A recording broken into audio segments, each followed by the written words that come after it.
માંજલપુર વિધાનસભાની પેટા ચૂંટણીને લઈને ફોર્મ સ્ક્રુટિનીમાં 7માંથી 5 ઉમેદવારોના ફોર્મ રદ કરવામાં આવ્યા છે, ત્યારે હવે ભાજપ અને કોંગ્રેસ વચ્ચે સીધો જંગ જામશે। 145 માંજલપુર વિધાનસભા બેઠકની આગામી પેટા ચૂંટણીને લઈને રાજકીય ગરમાવો વધી ગયો છે। આજે ચૂંટણી અધિકારીની પ્રત્યક્ષ ઉપસ્થિતિમાં હાથ ધરાયેલી ઉમેદવારોના ફોર્મની ચકાસણી પ્રક્રિયા દરમિયાન એક મોટો વળાંક આવ્યો છે। તમામ ઉમેદવારોના અધિકૃત પ્રતિનિધિઓની હાજરીમાં વિગતવાર ચેકિંગ હાથ ધરવામાં આવ્યું હતું, જેમાં કુલ 7 ઉમેદવારો પૈકી 5 ઉમેદવારોના નામાંકન પત્રો વિવિધ ટેકનિકલ ખામીઓને કારણે રદ કરવામાં આવ્યા છે। ચૂંટણી તંત્ર દ્વારા મળેલી વિગતો અનુસાર રદ થયેલા ફોર્મમાં ભાજપ અને કોંગ્રેસ બંને પક્ષોના ડમી ઉમેદવારોના ફોર્મનો પણ સમાવેશ થાય છે। આ બે ડમી ઉમેદવારોના કિસ્સામાં પક્ષનું સત્તાવાર મેન્ડેટ રજૂ ન થવાને કારણે તેમના ફોર્મ રદ કરવામાં આવ્યા હતા।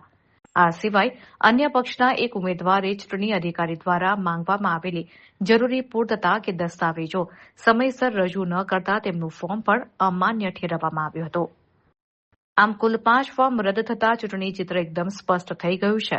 હવે મેદાનમાં માત્ર 2 મુખ્ય હરીફો જ બાકી રહ્યા હોવાથી આગામી 30મી જુલાઈએ યોજાનાર મતદાનમાં ભાજપ અને કોંગ્રેસના સત્તાવાર ઉમેદવારો વચ્ચે સીધી અને કાંટાની ટક્કર જોવા મળશે।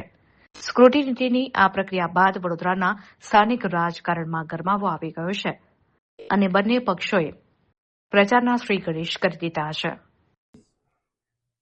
આજરોજ 145 માંજલપુર વિધાનસભા બાય ઇલેક્શન માટે સ્ક્રુટિનીની પ્રક્રિયા યોજાઈ હતી। ગઈકાલ સુધી કુલ 15 ફોર્મ્સ 7 ઉમેદવારના આવ્યા હતા, જે પૈકી 2 ઉમેદવાર ડમી ઉમેદવાર હતા એટલે કુલ 5 ઉમેદવારના ફોર્મ આવ્યા હતા।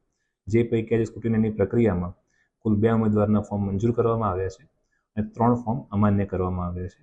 જે ફોર્મ નંબર 4 આપણે ઇસ્યુ કર્યું છે આજે, એમાં 2 ઉમેદવાર છે, એક ભારતીય જનતા પાર્ટી અને એક ઇન્ડિયન નેશનલ કોંગ્રેસ। આ 2 ઉમેદવારના ફોર્મ માન્ય રાખવામાં આવ્યા છે।